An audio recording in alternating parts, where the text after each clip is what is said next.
Salut à tous, c'est Pang de la chaîne, bienvenue sur cette vidéo qui aujourd'hui va parler de culture hypnose et d'un feedback que je vous propose par rapport à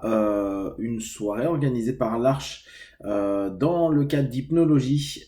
Il y a Yann qui est un historien et un hypno et qui a plein de compétences dans plein de domaines, qui propose le thème sur les épaules des géants de l'hypnose. Et donc là c'était l'épisode 0, celui qui arrive jusqu'à Mesmer, donc on va dire des origines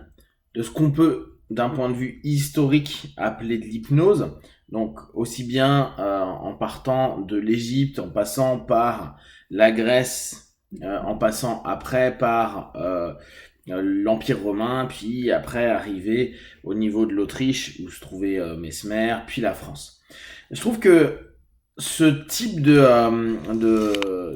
session est quelque chose de vraiment très intéressant dans l'apprentissage parce que c'est une démarche que beaucoup d'hypnos et même, on va dire, de praticiens de façon générale, en fonction de nos obédiences, devraient mettre en place à un moment ou à un autre. À peu près toutes les écoles, assez rapidement, passent sur l'histoire de l'hypnose. Et en réalité, si on ne se pose pas un peu plus sur l'histoire, on comprend pas le contexte, le cadre et l'avancée, qu'elle soit sociétale, qu'elle soit on va dire,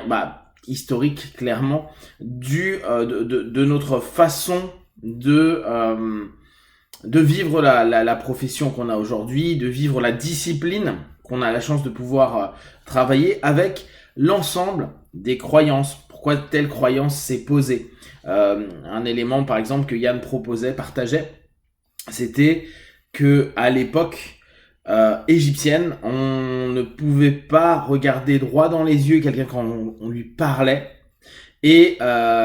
c'est certainement pour cette raison que la notion de fascination surexploitée par l'hypnose dans certaines tendances ou à certaines périodes ramène aujourd'hui cette espèce de croyance que il faut pas regarder un hypno dans les yeux parce que on va tomber en transe, parce que c'est là où il y a tout le pouvoir, etc., etc., etc. Et donc c'est super intéressant de pouvoir découvrir, apprendre, comprendre dans quel monde, et là on parle vraiment d'un microcosme, dans un ensemble d'éléments qui est l'histoire, comment a pu se développer un ensemble de compétences, un ensemble de croyances, un ensemble d'expériences qui ont pu mener de cette Égypte à ce qu'on connaît aujourd'hui, en passant par le mesmérisme, cette notion de magnétisme animal, qui jusqu'à, et on en parlait après avec Yann et avec Jimmy, qui jusqu'aux années 60, 70, était utilisé assez fréquemment. C'est-à-dire on pouvait parler aussi bien de magnétisme que d'hypnose, c'était assez lié. Et c'est ce que me disait Yann, Charcot, qui étant un professionnel de la santé et qui était dans la médecine, qui a dû à un moment ou à un autre stopper l'exploitation du mot magnétisme parce que c'était ce qu'il utilisait lui à l'hôpital dans un premier temps, pour passer sur quelque chose qui coupait avec toutes ces croyances que pouvait amener le magnétisme et utiliser le mot que Brad avait proposé, hypnose. Et je trouve que tout ça c'est important à prendre en compte parce que quand aujourd'hui on peut regarder le magnétisme d'un certain regard en se disant ah bah oui mais tout ça c'est de l'hypnose, c'est une suggestion, ok il pose les mains ou il fait des passes, ou il fascine en même temps, etc., etc., mais ça reste de l'hypnose. Faut bien voir que les deux étaient tellement intriqués que l'histoire a fait que l'un et l'autre avaient le même concept, avaient le même postulat, et ça c'est très intéressant de le prendre en compte. Ça permet aussi aux hypnos de rester ouverts sur ce que les autres proposent, qui sont peut-être pas dans le même domaine de croyance, dans les mêmes domaines de compétences, dans le même domaine psycho, où on va se dire, ah bah ouais, mais pourquoi ça alors qu'il suffit de ça? Ouais, mais dans l'histoire, on est passé par cette notion-là. Et que nous, aujourd'hui, on se repose des questions à se dire, ah, mais c'est intéressant, pourquoi il est passé par cette étape-là? Pourquoi l'hypnose a mis aujourd'hui les passes magnétiques de côté? Alors que, comme Yann l'expliquait, et apparemment il va l'expliquer sur les autres épisodes, en refaisant les mêmes mouvements que certains prêtres, les mêmes, donc antiques, etc., alors antique, non, j'exagère peut-être, mais en tout cas du passé, on arrive à obtenir par ces gestes les mêmes feedbacks, les mêmes retours qui étaient exprimés il y a quelques centaines d'années, voire milliers d'années. Donc il y a quand même quelque chose, des choses qui, dès lors, nous fait poser des questions, et c'est hyper sain de s'interroger sur l'histoire de nos disciplines pour déjà pouvoir commencer à structurer ce qui a été récurrent dans l'histoire et la pratique de ce que aujourd'hui on met en place d'une façon qui est vraiment spécifique au XXIe siècle avec notre culture et un autre point que je trouve qui était intéressant dans notre ethnopsychologie actuelle. Donc avec tous les amorçages que aujourd'hui nous on utilise et qui au bout du compte viennent d'un passé lointain, qui amorce les croyances, qui amorce notre posture, qui amorce la perception, la vue de nos partenaires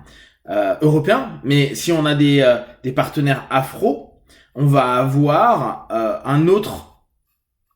type d'amorçage possible, parce qu'il y a une autre histoire, une autre vision, une autre croyance, etc., etc. Et tout ça, ça fait que plus on va s'intéresser, se poser, se questionner sur notre discipline et l'histoire de cette dernière, plus on va peut-être même changer nos pratiques et se dire bah pourquoi je reviendrai pas à certaines techniques d'antan. Et d'ailleurs c'est intéressant parce que depuis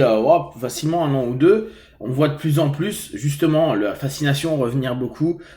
sur les forums. On voit qu'il y a beaucoup pour la France en tout cas des vidéos ou des sujets sur Marco Paré qui est dans le sud de la France et qui bosse beaucoup sur la fascination et le mesmérisme, en tout cas ce que lui il appelle comme tel. Et c'est intéressant de se dire tiens bah le passé avait ça, on l'a occulté parce que on a évolué, parce que nos fonctionnements psycho-émotionnels ont évolué, des choses qui n'existaient pas et dont on était inapte à nommer, voir ou comprendre il y a 3 siècles. Aujourd'hui, on a un nom, on a une finesse sémantique, on a peut-être une finesse de compréhension ou une autre compréhension. Et peut-être qu'avec cette nouvelle compétence, ce nouveau filtre, on va pouvoir réexploiter des choses un peu anciennes, voire très anciennes, et avoir des retours avec nos partenaires, parce que c'est quand même l'intérêt positif, qui permettront peut-être pour certains moins parler et peut-être réutiliser simplement un rapport visuel ou un rapport kinesthésique, ou par exemple dans l'hypnose aujourd'hui,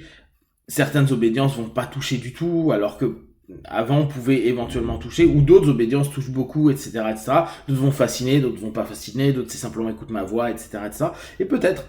tout ce travail et cette connaissance en tout cas qui peut réémerger d'un passé, une compréhension culturelle de tout ça, peut permettre dans la pratique une remise en question, un changement et peut-être une métamorphose de ce qui est proposé actuellement,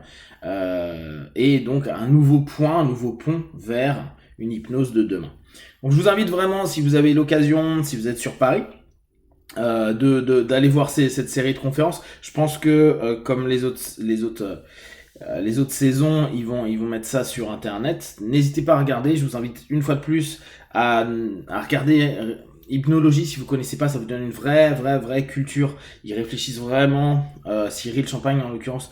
et toute sa team réfléchissent vraiment à partager l'histoire, à ouvrir les réflexions, et je vous invite vraiment à vous poser dessus. Si vous avez des questions, des remarques, partagées sur Facebook, YouTube, j'y répondrai le plus rapidement possible. Comme d'habitude, de tout ce que je propose, ne prenez que ce qui est bon juste pour vous. Testez, observez, analysez et concluez. Be one, ciao.